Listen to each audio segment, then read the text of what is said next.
तो भगवान तो प्रेम से प्रकट होगा, प्रेम कैसे प्रकट हो? बहुत ध्यान देकर सुनिएगा। कुछ वस्तुएं मनुष्य के जीवन में ऐसी पड़ी हुई हैं जो प्रेम के प्रकटीकरण में बाधा कर रही हैं। प्रेम एक गंगा है, वो गंगा अंदर भरी है कुंड में, लेकिन उस गंगा के रास्ते में कुछ रोड़े अटके हुए हैं। और खास करके मैं कहूं 3 पत्थर अटके केवल, बस 3 पत्थर केवल।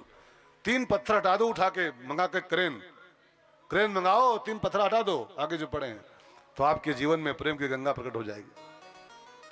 ज्योति से ज्योति जलाते चलो, ज्योति से ज्योति जलाते चलो, प्रेम की गंगा बहाते चलो, प्रेम की गंगा बहाते चलो।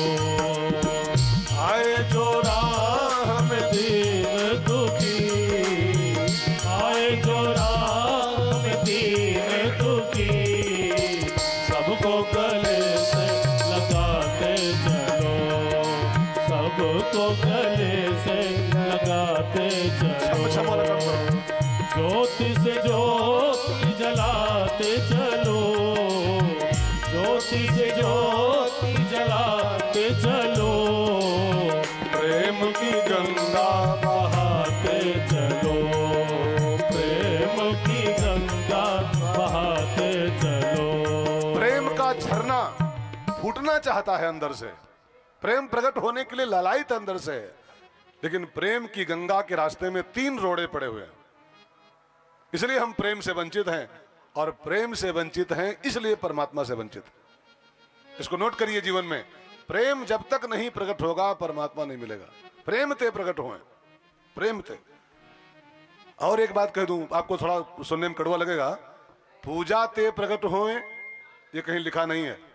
किसी पुराण में किसी किताब में लिखा दिखाओ कि माला ते प्रकट होए, ये ध्यान ते प्रकट होए, ये ज्ञान ते प्रकट होए, ये अनुष्ठान ते प्रकट होए, ये वैराग्य ते प्रकट होए, नहीं, प्रेम ते प्रकट होए। तो प्रेम की गंगा जब तक नहीं फूटेगी अंदर से तब तक भगवान नहीं मिलने वाला है। तो प्रेम के प्रकटीकरण में पहली बाधा है, उसका नाम है जीव का अहंकार। बहुत ध्यान देकर समझिएगा। प्रेम के प्रकट में पहला जो रोड़ा अटका हुआ है वो है जीव का अहंकार। अहंकार की चट्टान हमारे जीवन में ऐसी पड़ी हुई है जो हमारे प्रेम की गंगा को बहने से रोक रही है। अब एक बात ध्यान देकर समझिएगा। आइए सतीश भैया, नोएडा से हमारे सतीश भैया आए हैं, बहुत बहुत स्वागत। आप गौर कीजिए कथा पर। अहंकार की चट्टान प्रेम की गंगा को बहने से रोक रही है, ठीक। अब अहंकार की चट्टान हटे कैसे जो प्रेम प्रकट हो? इसको नोट करना। चाहे वो परिवार में प्रेम की गंगा रुकी पड़ी है, चाहे समाज में प्रेम रुका पड़ा है, चाहे पति पत्नी में प्रेम रुका पड़ा है, चाहे बाप बेटे में प्रेम की गंगा अटकी पड़ी है, वो गहराई से चेक करो तो सबके बीच में अहंकार अटका हुआ। अहंकार वो पत्थर है कि हमारे पारिवारिक, सामाजिक, राष्ट्रीय, धार्मिक, परमार्थिक सभी प्रेमों को रोक देता है। अहंकार, ईगो, ठीक है। अब शर्त है कि अहंकार की चट्टान कैसे हटे। वो चट्टान हटे तो प्रेम प्रकट हो जाए।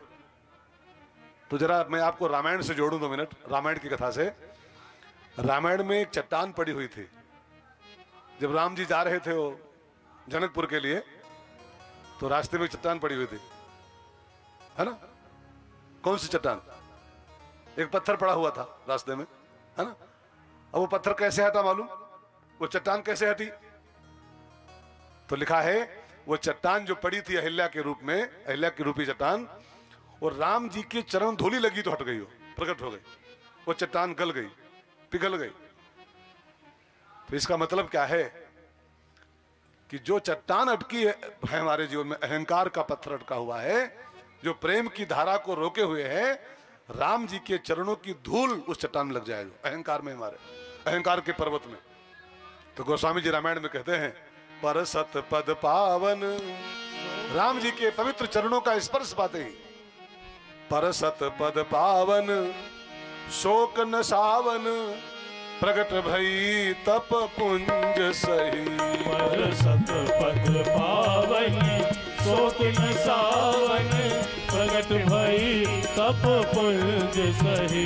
देखत रघुनायक जन सुखदायक सन्मुख होय कर जोरी रही। देखत रघुनायक जन सुखदायक सन्मुख होय कर जोरी रही। अहंकार की चट्टान को हटाने का इससे आसान उपाय कोई नहीं मिलेगा दुनिया में आपको। किसी महापुरुष की चरण धूलि का स्पर्श करो, किसी महापुरुष के चरणाश्रय में रहो। परसत पद पावन। राम माने एक अर्थ में महापुरुष भी हैं, भगवान तो है ही है। कृष्ण माने एक अर्थ में गुरु भी है, कृष्ण होता है। राम माने गुरु भी होता है। तो किसी महापुरुष के चरणों की धूल का स्पर्श जब करोगे तो आपकी जो अहंकार की चट्टान पड़ी हुई, जो प्रेम को रोके हुए है, जो भगवान के मिलने में बाधा पैदा कर रही है, वो चट्टान तभी पिघलेगी जब किसी महापुरुष के चरणों का आश्रय करोगे। किसी महापुरुष के चरणों की रज का अभिषेक किए बिना अहंकार नहीं मिटता है। और जब अहंकार का पत्थर हट जाता है, जानते हो क्या होता है? वो शिला हटी, वो जो शिला पड़ी थी वो हट गई, पिघल गई। तो जानते क्या हुआ? अति प्रेम अधीरा, फिर प्रेम की धारा फूट पड़ी। अहंकार हटता है तो प्रेम प्रकट होता है। पति को अपना अहंकार, पत्नी को अपना अहंकार, अब बस परिवार में जो प्रेम की गंगा बहनी चाहिए वो रुक गई, दब गई वहीं पर। दोनों किसी से कम नहीं मानते अपने को।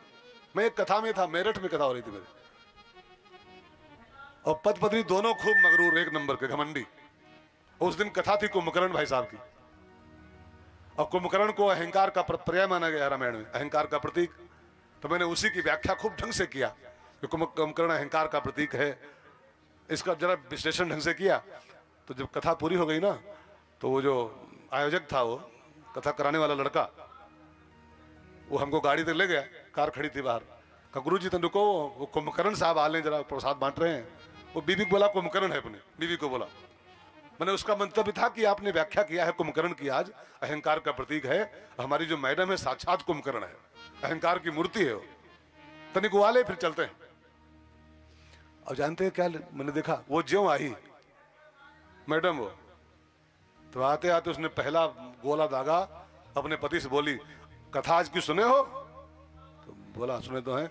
का पूरी कथा तुम्हारे ऊपर हुई है, साक्षात कुंभकर्ण के काका हो तुम, अहंकार की मूर्ति हो तुम। अब वो बोले कि वो अहंकारी, वो बोले वो अहंकारी, दोनों आपस में तू मैंने शुरू किए।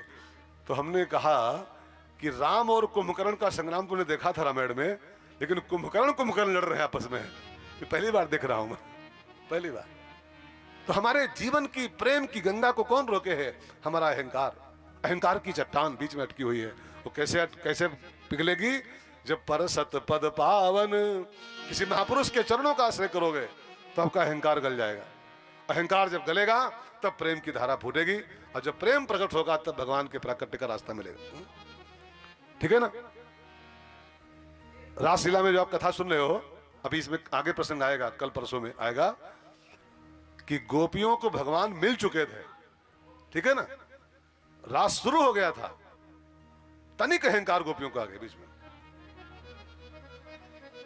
अच्छा भला कृष्ण नाच रहा था, रास लीला चल रही थी, और तनिक ईगो, सौभग मदम, तनिक अहंकार गोपियों को आ गया कि उनका कन्हैया उनकी मुट्ठी में था, उनकी बाहों में था, अंतर्ध्यान हो गया। और कृष्ण अगर हमारे हाथ में भी आ गया है, हमारी बाहों में कृष्ण अगर है, और ईगो पाल लिया किसी चीज का, तो हाथों में आने के बाद भी हाथों से रपट जाता है।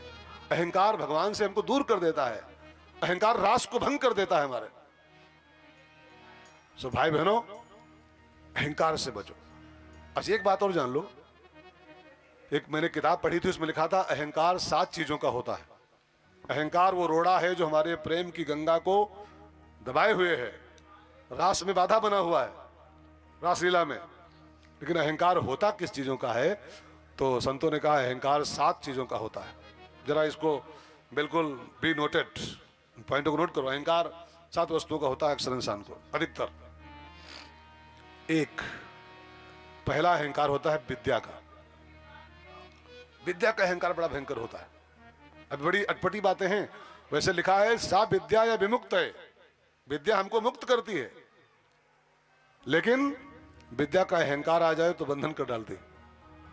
विद्या बहुत कीमती चीज है, विद्या मुक्त करती है, लेकिन विद्या का ईगो अगर पैदा हो जाए, अहंकार पैदा हो जाए तो विद्या ही बंधन कर देती है, ज्ञान बंधन कर देता है। वैसे ज्ञान मोक्षप्रद, रामायण कहती ज्ञान मोक्ष दाता है, लेकिन ज्ञान का अहंकार कर लो तो वही ज्ञान आपको नरक भेज देगा, वही ज्ञान बंधन कर देगा। मैंने एक कथा कई बार आपको सुनाई है कथाओं में। एक बार 3 आदमी बंबई गए, 3 मित्र गांव से, कुछ काम की तलाश में। अब वहां काम तो मिलता नहीं, काम इतना वहां लोग, मैंने सुना है कि 10,000 लड़के पर डे बंबई जाते हैं, उतरते हैं स्टेशन पर काम की तलाश में, कोई हीरो बनने, कोई कुछ करने, कोई कुछ करने। 10,000 का रेशियो पर डे का है बंबई में उतरने वालों का। यात्रियों की बात नहीं है, जो लोग काम से गए उनकी गिनती नहीं है। 10,000 लड़के पर डे जाते हैं बंबई में काम की तलाश में, विभिन्न क्षेत्रों में। इतना काम कोई कहां दे पाएगा? तो 3 बच्चे गांव से गए बंबई और काम तो पाए नहीं, जो पैसा ले गए थे अंतिम में वो भी खत्म हो गया। लेकिन 1 महीना रुके हो, सब पैसा खा गए जो ले गए थे 10-20 हजार रुपये, और काम पाए नहीं। 1 महीने में वो काम तो नहीं पाए, लेकिन 3 अंग्रेजी के अक्षर जान गए। गांव वाले बच्चे थे वो, देहात के बच्चे, बैकवर्ड गांव के। अंग्रेजी के 3 शब्द सीख लिए वो बंबई में। एक सीख लिया यस, दूसरा कहीं से पकड़ लिया आई एम 3, आई एम 3, मैं 3, हम लोग 3 हैं। और तीसरा सीख लिया डोंट वरी, कहीं से पकड़ लिया, yes I am 3 don't worry. अब ये पैसा खत्म हो गया, सब गांव लौट आए। अब वो 3 अक्षर खाली पकड़ पाए हो, सीख गए हो, yes I am 3 don't worry. अब वो जहां खड़े हो तीनों गांव में, तो एक बोले यस, दूसरा बोले आई एम 3 और तीसरा बोले डोंट वरी। अब गांव के अनपढ़ लोग सब, वो गांव वाले देहाती, अब वो सब बड़ा हल्ला मचा गांव में, वाह 3 लड़के बंबई से पढ़ के आए हैं, इंग्लिश में बात करते हैं तीनों, yes I am 3 don't worry. और वो भी इसका खूब फायदा उठाएं, वो मूर्खों के बीच में। वो हमारे यहाँ देहात में कहावत है, अंधों में का हाँ, वो अनपढ़ लोग गांव के थे, उसमें 3 अक्षर अंग्रेजी के पढ़ लियो, जहां देखो वहीं वो रौब झाड़े, yes I am 3 don't worry. एक दिन गांव में चोरी हुई, डकैती टाइप की चोरी हुई, तो रिपोर्ट लिखाई गई कि चोरी फला आदमी के यहाँ हो गई है, सब लूट गया। तो गांव में पुलिस आई, रिपोर्ट हुई तो पुलिस आई। अब पुलिस आई तो चौराहे खड़ी पुलिस, खादी वर्दी में, सब उसमें पीली वर्दी में। अब पहले के लोग पुलिस को बहुत डरते थे हमारे यहाँ गांव, अभी भी। अब तो खैर पुलिस वालों की थोड़ी वो कम पड़ गई है इमेज, अब तो पुलिस को लोग कम डरते हैं। लेकिन पुलिस पहले जब गांव आती थी, हम लोग छोटे थे, तो जब हम लोग छोटे छोटे थे, दरोगा गांव में आ जाए सिपाही को अगर, तो पूरा गांव सन सन सन, इनसे कौन बतियाए, इनसे कौन बोले। लोग सब डरते थे पुलिस के, वो खाकी वर्दी के नाम पर। अब पुलिस आई और चौराहे खड़ी, पूरी जीप भरी हुई। अब वो पूछे, भाई कोई गांव में कोई बोलो, कोई गवाही दो, कोई कुछ बयान दो तो हम कार्रवाई शुरू करें। किसके यहाँ चोरी हुई, कौन चोरी किया, कितना माल गया, कोई तो बयान दर्ज कराओ अपने, कोई तो गवाही सामने लाओ। अब सब सन सन की गांव में कौन पुलिस का सामना करे। तो मीटिंग हुई कि वो जो बंबई वाले 3 ठो आए हैं, वो यस आई एम 3 वाले,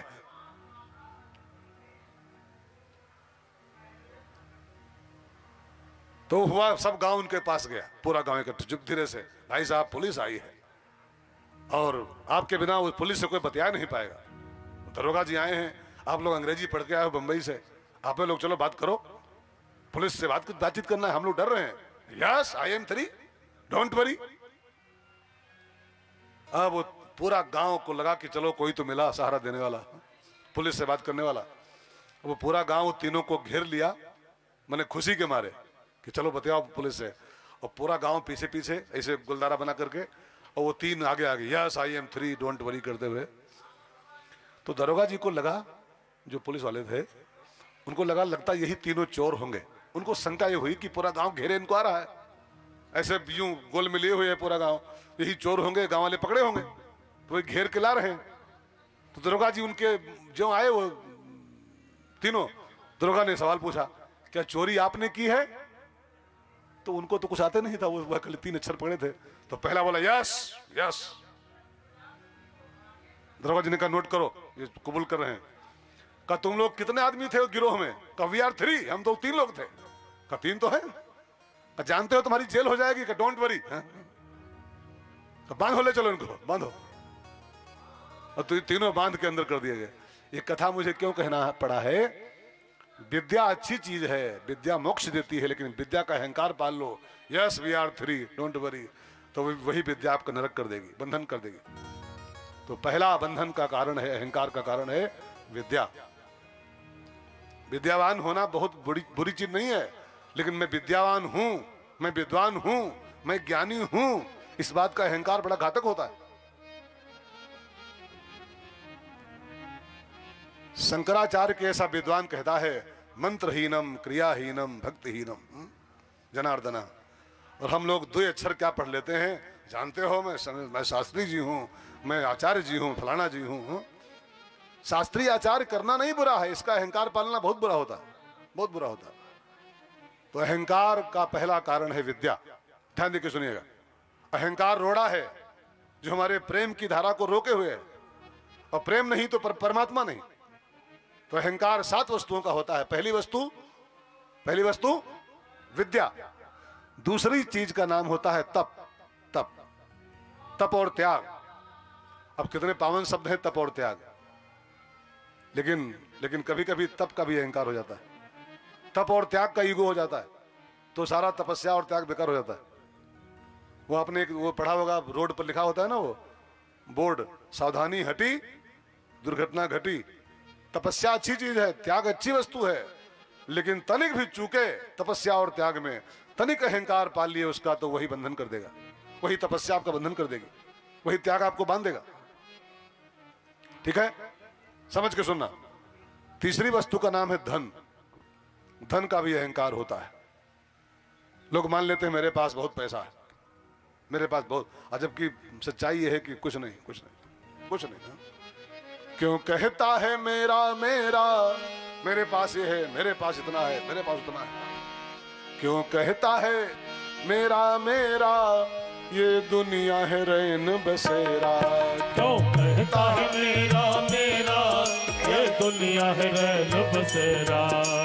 4 दिनों का मेला, जाना है यहाँ से अकेला है। 4 दिनों का मेला, जाना है यहाँ से अकेला। हंस उड़ जाएगा, कोई न साथी तेरा साथ निभाएगा। छोड़कर संसार जब तू जाएगा, कोई न साथी तेरा साथ निभाएगा।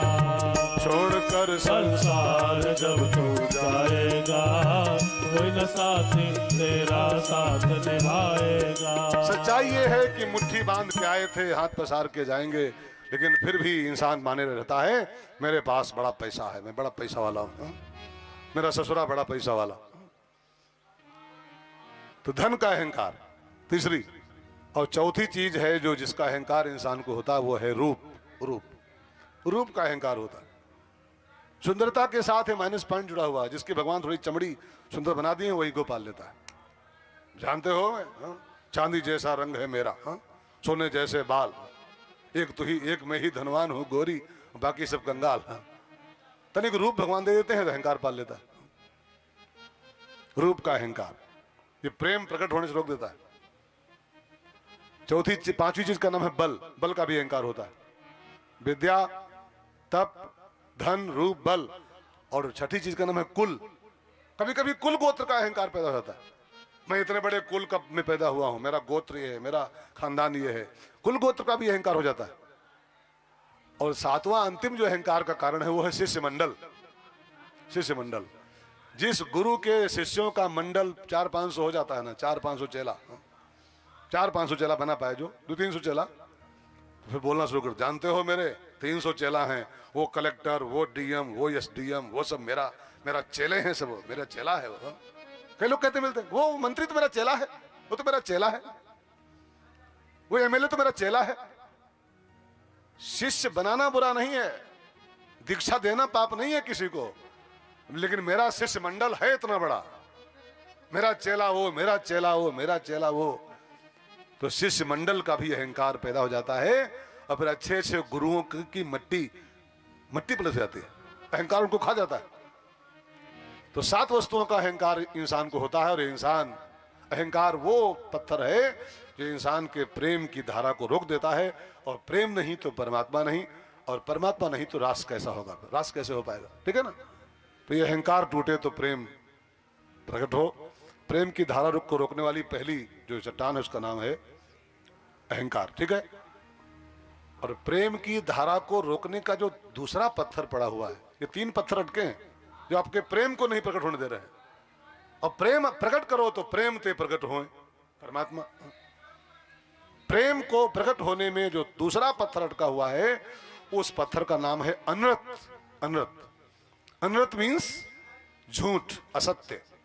असत्य हमारे प्रेम को रोके हुए, असत्य हमारे प्रेम की गंगा को बहने से रोके हुए। आप कथा सुनते रहते हो, इस बार तो कथा कोई हो ही नहीं रही है, राज पंचाध्यायी हो रही है। कथा आती है कि शिव और सती के बीच जो प्रेम की गंगा बह रही थी, शंकर सती के बीच में, सती ने तनिक झूठ बोल दिया, तनिक असत्य का पत्थर बीच में अटका दिया उसने। कछु न परीक्षा लीन गोसाई, कोई परीक्षा नहीं लिया मैंने। और असत्य का पत्थर ऐसा अटका, ऐसा अटका, कितना बढ़िया दाम्पत्य था सती और शंकर का, लेकिन असत्य का पत्थर आ गया तो दाम्पत्य जीवन का सारा प्रेम सब नष्ट हो गया उनका। असत्य प्रेम की धारा को तोड़ देता है। कोई पत्नी पति से झूठ बोले और पति जान जाए कि ये झूठ बोली है मेरे सामने, प्रेम की गंगा रुक जाती है पर। पति झूठ बोले और पत्नी पकड़ पाए झूठ बोला है मेरा पति मुझसे, तो जो पत्नी की ओर से प्रेम की धारा बह रही थी खत्म हो जाती। प्रेम की धारा को रोक देता है असत्य। बीच में असत्य आ गया कि प्रेम की धारा ब्लॉक, समाप्त हो जाती। तो दूसरा पत्थर है अनृत माने झूठ, ठीक है। और तीसरा अंतिम पत्थर जो प्रेम को रोके उसका नाम है अनृत्य। अनृत्य माने यदि आपके जीवन में नृत्य नहीं है, अनृत्य माने नृत्य ना होना। अगर आप नाच नहीं पाते हो, नृत्य नहीं करते हो, तो भी आपका प्रेम रुक जाएगा, धारा बहेगी नहीं। चैतन्य महाप्रभु, मीराबाई, कितने नाम में गिनाऊं, इन सब भक्तों ने नृत्य के कारण ही प्रेम की धारा को फोड़ लिया। नाचते रहे, पग घुंघरू बांध मीरा नाची रहे, और नाचते नाचते ही उसका प्रेम की धारा फूट पड़ी।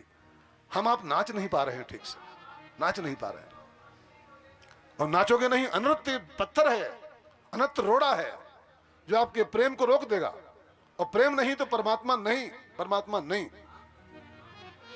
अनृत्य रोके हुआ है। चैतन्य महाप्रभु ऐसे बाहें खड़ी करते थे और जो गौरांग प्रभु नाचते थे, आहा, और नाच नाच के प्रेम की गंगा बहा दी संसार भर में। अच्छा, इसका मतलब ये मत करना कि नाचना ही आपको है गाली। इसका अर्थ ये नहीं कि नाचना ही है। आप नाच सको तो नाचो, अच्छी बात है। कथा में नाचो, कीर्तन में नाचो, नाचना अच्छी बात होती है, नाच सको तो। लेकिन नृत्य माने डांसा नहीं होता है, नृत्य माने होता है रस। रस, जो रसहीन व्यक्ति हैं, जो रस सिक्त नहीं है, जो रूखे सूखे जीवन जी रहे हैं, ऐसे लोगों का प्रेम की गंगा का बहाव रुक जाता है। निरस जीवन, अनृत्य भरा जीवन, नृत्यविहीन जीवन, रसविहीन जीवन इंसान के प्रेम की धारा को रोक देता है। और एक बात कहूं, नृत्य में आपने एक बात और देखी होगी, जहां लोग नाचते हैं, जो लोग नाचते हैं, मंचों पर नाचते हैं अथवा कहीं भी, तो नाच एक और काम करता है।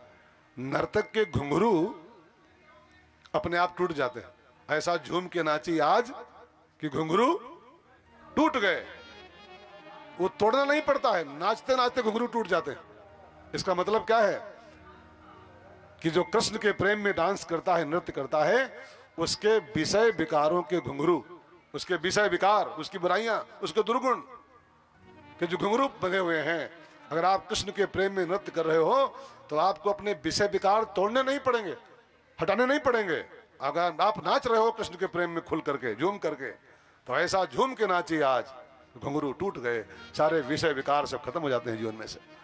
तो मेरे कहने का भाव ये है, ये 3 पत्थर है। अहंकार पहला पत्थर, अनृत दूसरा पत्थर, और अनृत्य तीसरा पत्थर।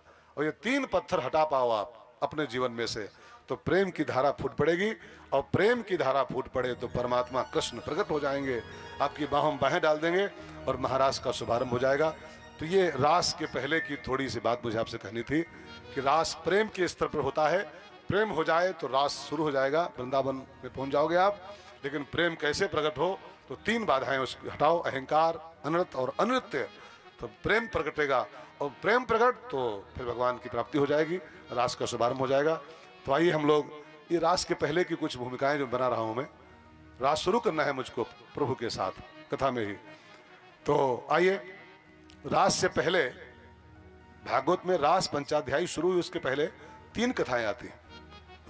मैं हर कथा में एक बात कहता हूं, यहां भी कह दूं, रास के पहले जो 3 कथाएं आई भागवत में, वो 3 कथाएं नहीं है, ये रास में प्रवेश करने की 3 अहर्ताएं हैं। अहर्ताएं माने, अहर्ता माने क्या होता है हमारे साहब? अहर्ता माने शर्तें, शर्तें है ना। जैसे कोई नौकरी पानी हो, है ना, कोई नौकरी करनी हो, प्रवेश करना हो नौकरी में, तो उस नौकरी में प्रवेश करने कुछ अहर्ताएं होती हैं। जैसे मास्टरी करना है तो उसकी अहर्ता है, बीटेक करो, फिर आजकल तो इतनी परीक्षाएं पीछे ला दी गई हैं। हम जब छोटे थे तो खाली बीटीसी कर लो, मास्टर पक्के हो गए। बीटीसी और मास्टर पक्के। अब बीटीसी के बाद 3 परीक्षाएं और हैं, टेट और टी और सुपर टेट और पुपर टेट, इतनी परीक्षाएं लाद दी गई ऊपर से कि इंसान उसमें कूदा जा रहा है। और मैंने सुना बड़ी कठिन परीक्षाएं भी सुपर टेट वगैरह हैं, अच्छे रह जा रहे हैं उसमें, अच्छे कला खा जा रहे हैं। पहले मास्टरी बहुत आसान थी, बीटीसी किया और मास्टर हो गए बीटीसी करते। और बीटीसी भी बहुत आसान थी, रुपया खाली भर पाओ होगे बीटीसी, रुपया दे दो होगे, घर बैठो चुपचाप ना। मेरे कहने का अभिप्राय खाली इतना है कि जैसे नौकरी की अहर्ताएं होती हैं तब नौकरी में प्रवेश मिलता है, किसी भी नौकरी में, ठीक है, ऐसे ही रास में प्रवेश करने की कुछ शर्तें हैं। भगवान के साथ रास करना चाहते हो उसकी कुछ शर्तें हैं, और वो शर्तें क्या हैं? रास के पहले आई हुई 3 कथाएं, मैं संक्षेप में कह दूं खाली सूत्र के रूप में, रास के पहले 3 कथाएं जो आई हैं वो रास में प्रवेश करने की 3 अहर्ताएं हैं। बहुत ध्यान देकर सुनिएगा, तब भगवान के साथ रास होगा हमारा। तो रास के पहले जो लीला आई है, पहली लीला, 3 कथाएं हैं, चीरहरण, गोवर्धन और वरुण का पराभव। उसके बाद रास पंचाध्यायी हुआ, जो मुझे मुख्य रूप से कहना आपको सुनाना इस बार में। तो पहली कथा है चीरहरण, दूसरी कथा है गोवर्धन, और तीसरी कथा है वरुण का पराभव, वरुण को जीता था भगवान ने। और 3 कथाएं जब हो जाती हैं तब रास पंचाध्यायी आता है। तो आप लोग गहराई सुनिएगा, इन तीनों कथाओं का बहुत मार्मिक अर्थ है। चीरहरण लीला, गोवर्धन लीला और वरुण का पराभव लीला। मैं कथा नहीं कहूंगा, ये कथाएं नहीं कहना है मुझको, मुझे खाली रास पंचाध्यायी कहना है, लेकिन 3 स्टेप हैं प्रवेश करने के, उनको ध्यान देकर सुनिएगा। पहली कथा आई है चीरहरण, और जो चीरहरण की कथा भागवत में लिखी है वो कथा मान लो कि रास का प्रवेश पत्र है। जैसे किसी परीक्षा में एंट्री करनी हो, कोई पेपर देना हो आपको, तो पेपर देने के पहले आपके पास एक कागज होना चाहिए, वो गेट पर चेक होता है पहले वो, तब आप परीक्षा कक्ष में प्रवेश कर सकते हो, उसका नाम है प्रवेश पत्र, प्रवेश पत्र। तो जो चीरहरण गोपियों का हुआ था भागवत में, वो मानो रास लीला का प्रवेश पत्र था गोपियों के पास। जिसका चीरहरण नहीं होता है उसको रास में प्रवेश नहीं मिलता है। उसकी बड़ी महिमा है इस लीला की। अब लोग इसको अर्थ का अनर्थ किया करते हैं कि कैसे भगवान जी थे, गोपियों के कपड़े चुरा लिए थे और फिर कहा था नंगे नंगे मेरे सामने आओ। अब कैसे भगवान जी थे, कैसे ठाकुर जी थे, लोग जान नहीं पा रहे हैं। बहुत गंभीर कथाएं हैं सब, बहुत गंभीर, बहुत ऊंचाई लिए हैं अपने में, लोग वहां तक पहुंच नहीं पाते हैं और तब फिर आक्षेप लगाना शुरू करते हैं। अभी कल शाम को हम लोग घूमने आ रहे थे, हम और आदित्य, तो इसने हमसे बड़ी बढ़िया बात रास्ते में कही, बड़ी बढ़िया बात, अच्छा लगा मुझको। कुछ बाबा बैठे चिलम पी रहे थे रास्ते में, लोग पी रहे थे बाबा लोग, तो बहुत अच्छा इसने एक वाक्य बोला, मुझे बहुत टच कर गया वो। कहा महाराज जी, संत लोग चिलम पीते दिखाई पड़ जाए कहीं पर तो लोग खाली उनकी चिलम पकड़ लेते हैं कि अरे कैसे बाबा हैं चिलम पी रहे हैं, कैसे संत हैं चिलम पी रहे हैं, कैसे साधु हैं चिलम पी रहे हैं। उनके हाथ में खाली चिलम पकड़े हैं, लोग आक्षेप लगा रहे हैं, लेकिन लोग ये नहीं देखते हैं कि वो खाली चिलम तो पकड़े हैं भले हाथ में, लेकिन कितना छोड़े हैं पीछे अपने। अगर एक चिलम पकड़े भी हैं तो उसी को काहे देख रहे हो, वो कितना छोड़ के पीछे बैठे हुए हैं। बीवी छोड़ा, बच्चा छोड़ा, शादी नहीं किया, परिवार छोड़ा, गांव छोड़ा, जन्मभूमि छोड़ी, सब कुछ छोड़ के और तब वो है कुंभ में बैठे हुए हैं। अगर एक चिलम पकड़े भी हैं तो क्या फर्क पड़ता है? वो 50वां आइटम छोड़े बैठे हैं, काम छोड़े हैं, क्रोध छोड़े हैं, लोभ छोड़े हैं, ईर्ष्या छोड़े हैं, वचन कर रहे हैं, चिलम पकड़े हैं, क्यों देखते हो उसको? क्यों देखते हो? अच्छा मान लो हम लोग चिलम छोड़े भी हैं, फर्ज कीजिएगा चिलम नहीं पकड़े हैं, लेकिन 100 विकार तो पकड़े बैठे हैं, और काम पकड़े बैठे हैं, क्रोध पकड़े बैठे हैं, लोभ पकड़े बैठे हैं। तो जिन चीजों को, सैकड़ों वस्तुओं को हम पकड़े हैं, चिलम नहीं भी पकड़े हैं तो क्या फर्क पड़ता है जी? और चिलम भले पकड़े हैं लेकिन हजारों विकार छोड़े बैठे हैं, उस पर गौर करो, उस पर ध्यान दो। लेकिन लोगों की फितरत है वो बस कमी दिखाई पड़ जाए उसी पर उनकी सुई फंस जाती है। ये चिलम पी रहे हैं, चिलम पी रहे हैं, अरे उनके में काम नहीं है, क्रोध नहीं है, ईर्ष्या नहीं है, द्वेष नहीं है, राग नहीं है, रोष नहीं है, इन सब पर गौर करो पहले। चिलम है तो है, कितने विकारों से मुक्त हैं लोग, कितनी बुराइयां छोड़े बैठे हैं महात्मा लोग। तो कुछ लोगों की फितरत होती है बस कमी ढूंढना, कमी ढूंढना। तो चीरहरण की जो कथा रास के पहले आई है, ये बहुत प्यारी कथा है। अब कमी निकालने वाले तो निकालेंगे ही, लेकिन बहुत प्यारी कथा है। रास का प्रवेश पत्र है, आइए इसको आपको